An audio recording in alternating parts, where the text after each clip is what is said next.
താരസംഘടനയായ അമ്മയിലെ തൊഴിൽ പീഡന പരാതിയിൽ പരാതിക്കാരിയായ അതുല്യക്കെതിരായ നടപടി റദ്ദാക്കി. അതുല്യയെ ജോലിയിൽ തിരിച്ചെടുക്കാൻ അമ്മ എക്സിക്യൂട്ടീവ് കമ്മിറ്റി യോഗത്തിൽ തീരുമാനിച്ചു. ആരോപണ വിധേയരായ ട്രഷറർ ഉണ്ണി ശിവപാലന് നിർബന്ധിത അവധിയും നൽകി. സംഭവവുമായി ബന്ധപ്പെട്ട കുക്കു പരമേശ്വരനെതിരെ നടപടി ഇല്ല. അമ്മേന്ന് പോയ സ്റ്റാഫ് അതുല്യൻ്റെ ടെർമിനേഷൻ നമ്മൾ റിവോക്ക് ചെയ്തു. അത് ഫസ്റ്റ്. രണ്ടാമത്തെ കാര്യം, നമ്മുടെ ട്രഷറർ ഉണ്ണീനെ നമ്മൾ ലീവിലേക്ക് പോകാനുള്ള ജനറൽ ബോഡി വരയ്ക്കുമുള്ള ഒരു റിക്വസ്റ്റ് കൊടുത്തിട്ടുണ്ട്. ഫെബ്രുവരി 21 അൻസിബ ഹസൻ നമുക്ക് റെസിഗ്നേഷൻ ലെറ്റർ തന്നിട്ടുണ്ടായിരുന്നു.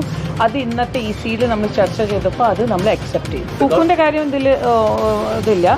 അത് ഉണ്ണീൻ്റെ പ്രശ്നം ഉണ്ണിയും അതുല്യൻ്റെ ഇടയിലായിരുന്നു. ആൻഡ് ബാക്കി നമ്മുടെ കോടതി ജനറൽ ബോഡിയാണ് തീരുമാനം. ശരി, നിതിൻ സേവ്യറിനോട് ചോദിക്കാൻ കൂടുതൽ വിവരങ്ങൾ. അപ്പോൾ നിതിൻ, വളരെ ഗൗരവമുള്ള പരാതികളായിരുന്നു. തൊഴിൽ പീഡനം, മാനസിക പീഡനം, മോശമായി പെരുമാറി. അതിപ്പോൾ ഈ കുക്കു പരമേശ്വരനും അതോടൊപ്പം ഉണ്ണി ശിവപാലിനും എതിരെ സമാനമായ ഗൗരവമുള്ള ആരോപണം തന്നെയല്ലേ അതുല്യ ഉന്നയിച്ചത്? അപ്പോൾ അതുല്യ പറഞ്ഞ കാര്യങ്ങൾ വിശ്വസനീയമാണ് എന്നൊരു തോന്നലിൽ നിന്നാണോ ഇപ്പോൾ ഇത്തരത്തിലൊരു നടപടിയൊക്കെ അമ്മ എക്സിക്യൂട്ടീവിൽ ഉണ്ടായത്? എങ്ങനെയാണ് ഈ വിഷയം ചർച്ചയായത്?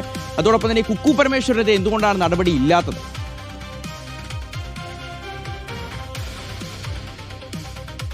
ഷിഹാസ്, കഴിഞ്ഞ ദിവസമാണ് നോർത്ത് പോലീസ് സ്റ്റേഷനിൽ അമ്മയുടെ താരസംഘടനയായ അമ്മയുടെ ഓഫീസിലെ മാനേജറായിരുന്ന പെൺകുട്ടി അതുല്യ പരാതി നൽകുന്നത്. വലിയ മാനസിക പീഡനവും ഒപ്പം തൊഴിൽ പീഡനവും തനിക്ക് ആ ഓഫീസിൽ നിന്ന് നേരിട്ടു എന്നാണ് ഈ പെൺകുട്ടി പരാതി നൽകിയത്. അതിൽ ട്രഷററായിരുന്ന ഉണ്ണി ശിവപാലിൽ നിന്നുമാണ് കടുത്ത പീഡനം തനിക്ക് ഏറ്റതെന്നായിരുന്നു അവർ നൽകിയ പരാതി. അതായത് ഓഫീസ് സ്റ്റാഫ് എന്ന നിലയിലല്ല, തന്നോടൊരു അടിമയെ പോലെയാണ് പെരുമാറിയത്. വലിയ മാനസിക സംഘർഷം തനിക്ക് നൽകിയിരുന്നു. അവിടുത്തെ ശുചിമുറി വൃത്തിയാക്കുന്നതടക്കം തന്നെ കൊണ്ട് ചെയ്യിപ്പിച്ചു. രാത്രി 12 മണിക്ക് ശേഷവും ഉണ്ണി ശിവപാൽ തനിക്ക് മെസ്സേജ് അടക്കം അയക്കാറുണ്ടായിരുന്നു അവരുടെ പരാതി. ഒപ്പം തന്നെ ഈ പരാതി കുക്കു പരമേശ്വരനോട് പറഞ്ഞപ്പോൾ അവർ തന്നോട് ഉണ്ണിയെ പിണക്കരുത്, ഒപ്പം അധ്യക്ഷയോട് പരാതി പറയരുതെന്നൊക്കെയാണ് പറഞ്ഞത്. തന്നെ ജോലിയിൽ നിന്നും അകാരണമായി പിരിച്ചുവിട്ടു. ഈ പരാതി രേഖാമൂലം നൽകിയതുകൊണ്ട് മാത്രം തന്നെ ജോലിയിൽ നിന്ന് പിരിച്ചുവിട്ടുവെന്നായിരുന്നു അവർ പരാതി പറഞ്ഞിരുന്നത്. തുടർന്നാണ് ഇന്ന് അടിയന്തരമായി അമ്മയുടെ ഒരു എക്സിക്യൂട്ടീവ് യോഗം നടന്നത്. ഈ യോഗത്തിൽ അതുല്യെ വിളിച്ചു വരുത്തിയിരുന്നു. അതുല്യയ്ക്ക് പറയാനുള്ളത് മുഴുവൻ ഈ യോഗത്തിൽ കേട്ടു. അതിനുശേഷമാണ് ഇത്തരത്തിലൊരു തീരുമാനത്തിലേക്ക് അമ്മ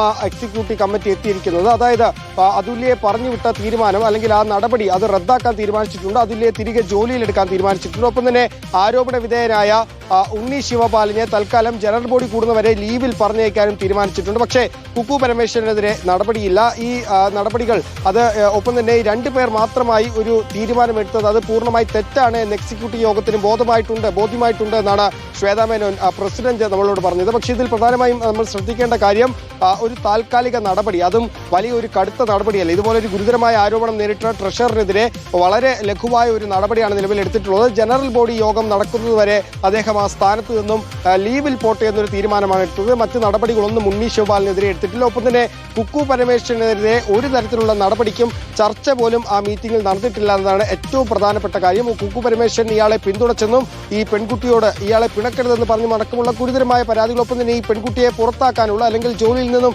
പിരിച്ചുവിടാനുള്ള തീരുമാനമെടുത്തത് കുക്കു പരമേശ്വരനായിരുന്നു. പക്ഷേ കുക്കു പരമേശ്വരനെതിരെ യാതൊരു തരത്തിലുള്ള നടപടിയെടുക്കാനുള്ള ചർച്ചകൾ പോലും ആ യോഗത്തിൽ വന്നിട്ടില്ല. ഒപ്പം തന്നെ ഈ പെൺകുട്ടി ഇന്ന് മാധ്യമങ്ങളോട് ഉന്നയിച്ച മറ്റൊരു പ്രധാനപ്പെട്ട കാര്യം ഉണ്ണി ശിവപാൽ തനിക്ക് മാപ്പെഴുതി നൽകണമെന്നാണ്. നഷ്ടപരിഹാരം വേണ്ട എന്ന് താൻ പറഞ്ഞിട്ടുണ്ടെന്ന് പറഞ്ഞു. ഒപ്പം തന്നെ അമ്മയുടെ ഓഫീസിൽ ഒരു ICC പ്രവർത്തിക്കുന്നില്ല എന്നുകൂടി പറഞ്ഞിരുന്നു. പക്ഷേ ശ്വേതാ മേനോൻ ആ ആരോപണത്തെ തള്ളുകയാണ്. ICC കൃത്യമായി പ്രവർത്തിക്കുന്നുണ്ട്, സർക്കാരിന്റെ നിർദ്ദേശമാണത്. അതുകൊണ്ട് തന്നെ അത്തരത്തിലൊരു കംപ്ലൈന്റ് കമ്മിറ്റി അവിടെ പ്രവർത്തിക്കുന്നുണ്ട് എന്നാണ് ശ്വേതാ മേനോൻ പറഞ്ഞത്. ഏതായാലും ഇതുമായി ബന്ധപ്പെട്ടുള്ള വിവാദങ്ങൾ തുടരുമെന്ന് തന്നെയാണ് മനസ്സിലാക്കുന്നത്. ഇതിൽ പോലീസ് ഈ പെൺകുട്ടിയുടെ മൊഴി കഴിഞ്ഞ ദിവസം രേഖപ്പെടുത്തിയിട്ടുണ്ട്. പോലീസ് കേസുമായി മുന്നോട്ട് പെൺകുട്ടി പോകുമോ എന്ന കാര്യം വരും ദിവസങ്ങളിൽ വ്യക്തമാകും. ഒപ്പം തന്നെ കുക്കു പരമേശ്വരനെതിരെ നടപടിയെടുക്കാത്തതിൽ വലിയ എതിർപ്പ് സംഘടനയ്ക്കുള്ളിൽ തന്നെയുണ്ട്. ഒപ്പം 2 പേർ മാത്രമായി ഇത്തരത്തിലൊരു തീരുമാനമെടുത്തത് അത് എക്സിക്യൂട്ടീവ് കമ്മിറ്റിയെ പോലും അറിയിക്കാതെ, പ്രസിഡന്റിനെ പോലും അറിയിക്കാതെ 2 പേർ മാത്രമായി ഇത്തരത്തിലൊരു തീരുമാനമെടുത്തതിലും വലിയ അമർഷം ഇന്നത്തെ എക്സിക്യൂട്ടീവ് യോഗത്തിൽ ഉണ്ടായിട്ടുമുണ്ട്. ഷിഹാസ്. ശരി, നിതിൻ സേവ്യറാണ് വിവരങ്ങൾ നൽകിയത്.